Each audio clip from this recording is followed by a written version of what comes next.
কেন? শুধু শুধু কেন এই আমেরিকা ইসরায়েল এই পর্যায়ে এসে ইরানে হামলাটা চালালো? কথা হচ্ছে যে এটা কেন করলো, একটা জিনিস হচ্ছে যে 1979 সালে ইসলামিক রিপাবলিক হয়, ইসলামিক বিপ্লব হয় ইরানে। 79 সালের পর থেকে এখন পর্যন্ত কিন্তু আমেরিকা অনেক কখনোই তারা তারা ইরানের সাথে তাদের শত্রুতা ছিল, কিন্তু ইরানের এই বিরুদ্ধে তারা কিন্তু এতদিনে সেই 79 থেকে আজকে হচ্ছে 26, আর ওখানে হচ্ছে কি আপনার 20 বছর, মানে 46-47 বছর ধরে তারা কিন্তু কখনোই আক্রমণ করে নাই। কেন করে নাই? কারণ হচ্ছে যে এই আক্রমণ করলে কিছু রণকৌশলগত সমস্যা ছিল বলে আমরা মনে করি। কিন্তু এইবার তাহলে আক্রমণটা করলো কেন? আমরা মনে করি যে এইটার কারণ হলো যে এটার কারণ হচ্ছে এটার নেতৃত্ব দিয়েছে কিন্তু আসলে ইসরায়েল। আমরা যত যুক্তরাষ্ট্রের প্রেসিডেন্ট দেখেছি গত 50 বছরে, তার মধ্যে সবচাইতে ইসরায়েলের পক্ষের যিনি প্রেসিডেন্ট তিনি হচ্ছেন ডোনাল্ড ট্রাম্প, এবং তিনি তিনি আমেরিকান ইহুদিত্ব থেকে যে পয়সা পেয়েছেন ওনার নির্বাচনের সময়, সেই পয়সা, যেমন আমি একটা উদাহরণ দিতে পারি, মিরিয়াল অ্যাডেলম্যানের যিনি স্বামী ছিলেন, উনি একটা বিরাট ক্যাসিনো করেন, মালিক ছিলেন। তো এই ওই ভদ্রলোক মারা গেছেন, ওই ভদ্রলোক ভীষণভাবে, ভদ্রলোক বলবো বা ওই লোকটা ভীষণভাবেই প্রো ইসরায়েল ছিল।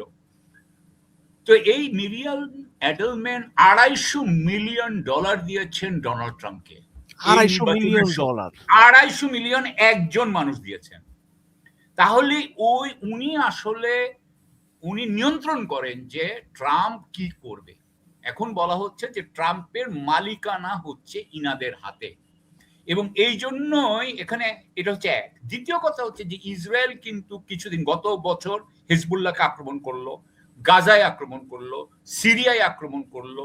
সুতরাং তারা লেবানন, সিরিয়া প্রত্যেকটাকে তাদের মানে ধসিয়ে দিয়েছে। গত বছর তো ইরানের সঙ্গে 12 দিনের যুদ্ধ হয়েছিল। ইরানের সাথেও 12 দিনের যুদ্ধ হলো জুনে হলো, জুনের 13 তারিখ থেকে বোধহয় 25 তারিখ এটাও হলো। কিন্তু তার আগে আমি যেটা বলতে চাচ্ছি যে তারা কিন্তু সমস্ত মধ্যপ্রাচ্যের রাষ্ট্র যেগুলো ইসরায়েলের বিরোধী ছিল তাদেরকে কিন্তু তারা পরাজিত করেছিল। আর আছে গালফ কান্ট্রিজ তো তাদের পক্ষে। আপনার একটা জিনিস, একটা ছোট্ট কথা মনে করিয়ে দিতে চাই যে যেই 7ই অক্টোবর 2023 সালে আপনার হামাস যখন আক্রমণ করে, তার আগে একটা এব্রাহাম অ্যাকর্ড হওয়ার কথা ছিল, এবং সেই জন্যই কিন্তু আক্রমণটা হয়। এব্রাহাম অ্যাকর্ডটা ছিল যে এই গালফ কান্ট্রিজ গুলো, যে 6টি গালফ কান্ট্রি, উপসাগরীয় যে কান্ট্রিগুলা, দেশগুলো আছে, তারা ইসরায়েলের সাথে শান্তি করে ফেলবে। সুতরাং যখন ইসরায়েলের সাথে শান্তি করে ফেলার দর্শকদের বোঝার জন্য যে গালফ কান্ট্রিগুলো হলো সৌদি আরব, ওমান, কাতার, কুয়েত, জর্ডান, আরব আমিরাত। জি, জর্ডান নাই, কুয়েত, কাতার, আরব আমিরাত, ওমান, বাহরাইন, আরব আমিরাত, ইউএই এবং সৌদি আরবিয়া। এই 6টা দেশ, মানে এরা শান্তি চুক্তি করে ফেলবে, তারা শান্তি চুক্তি করে ফেলবে, নরমালাইজ করে ফেলবে। এইটাকেই তখন আটকানোর জন্য হামাস কিন্তু আক্রমণটা করে বলে বলা হয়। সুতরাং এই আক্রমণ করার পরে যখন ইসরায়েল আক্রমণ করলো, তখন কিন্তু এই গালফের উপসাগরীয় এই 6টি দেশ কিন্তু তখন সাথে সাথে আর ইসরায়েলের সাথে তার সম্পর্ক স্বাভাবিকীকরণ করতে পারলো না। এরপরে যেটা করলো ইসরায়েল, বললো যে ইসরায়েল কি করলো, এই সমস্ত দেশ, তার মানে গালফ কান্ট্রিগুলো তার পক্ষে চলে আসছে। যারা বিরোধী ছিল, লিবিয়া, সিরিয়া, তাদেরকে সে ধ্বংস করে দিয়েছে। লিবিয়াকে ধ্বংস করেছে আমেরিকা এবং ইউরোপিয়ানরা, এবং সিরিয়াকে সে ধ্বংস করে দিয়েছে। লেবাননে হিজবুল্লাহকে গত বছর আপনার মনে আছে বোধহয় যে সেই সময় একটা আক্রমণ হইলো, এবং সেই হাসান নাসরুল্লাহ থেকে আরম্ভ করে সবাইকে মেরে ফেললো, এবং মেরে সে তখন বলল, এবং সে আপনার যখন হিজবুল্লাহকে করলো, হামাসকে করলো, তখন দেখা গেল যে মধ্যপ্রাচ্যের সমস্ত নিয়ন্ত্রণ কিন্তু ইসরায়েলের পক্ষে, শুধুমাত্র একটা কারণ ছাড়া, সেটা হচ্ছে ইরানকে খালি তখনও তারা পরাজিত করতে পারে নাই। গত বছরও তারা 12 দিনের যুদ্ধ করলো, তখনও তারা করতে পারে নাই।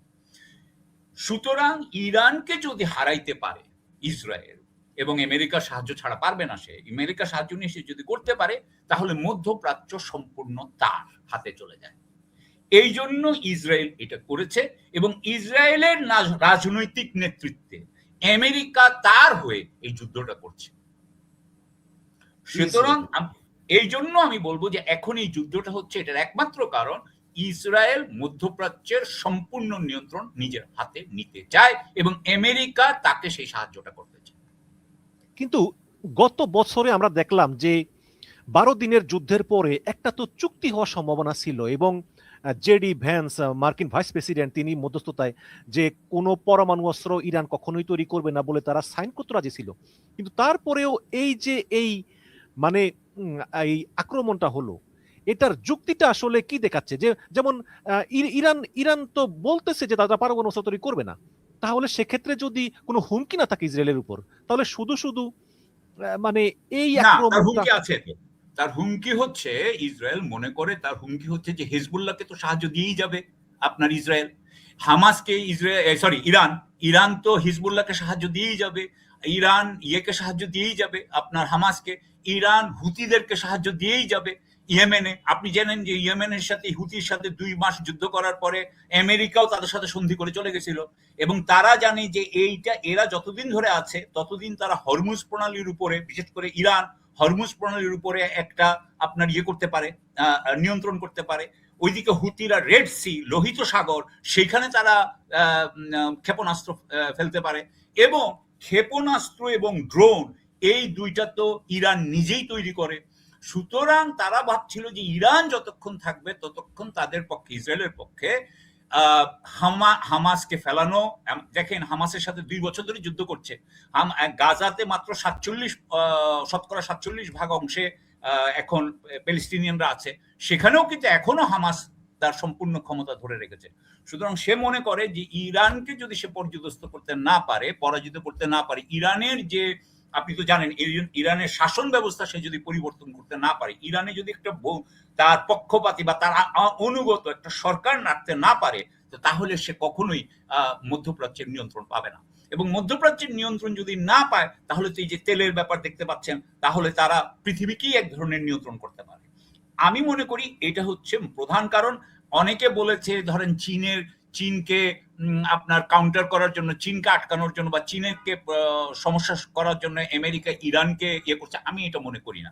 এটা 3rd, 4th, 5th রিজন হইতে পারে, কিন্তু প্রধান কারণ হচ্ছে ইসরায়েল মধ্যপ্রাচ্যে তার সম্পূর্ণ নিয়ন্ত্রণ চায় এবং আমেরিকার যেই সরকার এখন আছে তারা ইসরায়েলকে সম্পূর্ণ সহায়তা করতে চায়। আপনি দেখেন যে এইরকম কোনোদিন আগে হয় নাই যে এখন আমেরিকার পক্ষে যে 2 জন নেগোশিয়েটর, একজন হচ্ছেন গিয়ে আপনার উনার জামাই জেরেড কুশনার এবং আরেকটা হচ্ছেন সিনেটর হুইটকফ। এই হুইটকফ 2 জনেই কিন্তু অত্যন্ত বেশি জায়নিস্ট। তারা 2 জনেই জায়নিস্ট। আমাদের কি বলে আপনার আমেরিকার প্রেসিডেন্ট হচ্ছে জায়নিস্ট, ডোনাল্ড ট্রাম্প। সুতরাং সবাই যখন জায়নিস্ট হয়ে গেছে এবং তারা চাচ্ছে যে ইসরায়েলের হাতে তারা মধ্যপ্রাচ্যকে তুলে দিবে। কারণ আপনি দেখেন আমেরিকার ভিতরেও কিন্তু ইসরায়েলের পক্ষের যেই বড় লোকরা, ধনী ব্যক্তিরা আছেন, তারা কিন্তু এখন বিশাল সব ক্ষমতাশালী। আমেরিকার মধ্যে যত তথ্য মানে মিডিয়া আছে তার মধ্যে সবচেয়ে বড় হচ্ছে ল্যারি এলিসন নিজে এখন টিকটক কিনে নিছে, যাতে টিকটকে ইসরায়েলের বিরুদ্ধে ওই যে গাজা নিয়ে যে অনেক কিছু হইতো, সুতরাং যাতে না করা যায় এই জন্য টিকটক সে কিনে নিছে এবং সে আপনার প্যারামাউন্ট কিনে নিয়েছে, সে নানান সে এখন সবচেয়ে বড় আপনার মিডিয়া কোম্পানি এবং এটা করেছে তার আপনার ইসরায়েলের পক্ষে থাকার জন্য।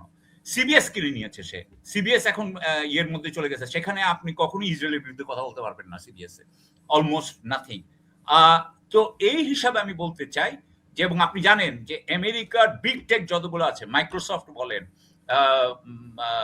প্যালান্টির বলেন, গুগল বলেন, আমরা যেগুলো ব্যবহার করছি, এগুলো সব ইসরায়েলের সাথে কাজ করে এবং ইসরায়েলকে সাহায্য করে এবং ইসরায়েলের মাধ্যমে, যেমন ধরেন কথার কথা আমি একটা ছোট্ট উদাহরণ দিই, গাজাতে প্যালেস্টিনিয়ানদেরকে কিভাবে চিহ্নিত করা যায় সে সমস্ত প্রযুক্তি যেগুলো ইসরায়েল ইউজ করে সেগুলো কিন্তু আমেরিকাও এখন তারপরে তাদের নিজস্ব নাগরিকদের বিরুদ্ধে ইউজ করে। অর্থাৎ আমি যেটা বুঝাতে চাচ্ছি যে যুক্তরাষ্ট্রের সাথে ইসরায়েলের যে সম্পর্ক সেটা এত বেশি নিবিড়, এমনকি আমেরিকান অনেকেই বলেন যে আসলে এই যে সরকার যেটা ডোনাল্ড ট্রাম্পের, সেটা আমেরিকা ফার্স্ট নয়, ইসরায়েল ফার্স্ট। আমেরিকার স্বার্থ এখানে দেখা হচ্ছে না, ইসরায়েলের স্বার্থ এখানে দেখা হচ্ছে, এবং সেই জন্য এই যুদ্ধ হয়েছে। আপনি খুব চমৎকারভাবে বুঝিয়ে বলেন যে আসলে যুদ্ধের আসলে কারণটা কি এবং কেন এই আমেরিকা এবং ইসরায়েল আসলে এক প্রকার বিনা উস্কানিতেই তারা ইরানকে আক্রমণ করলো। জি। অনেক ধন্যবাদ।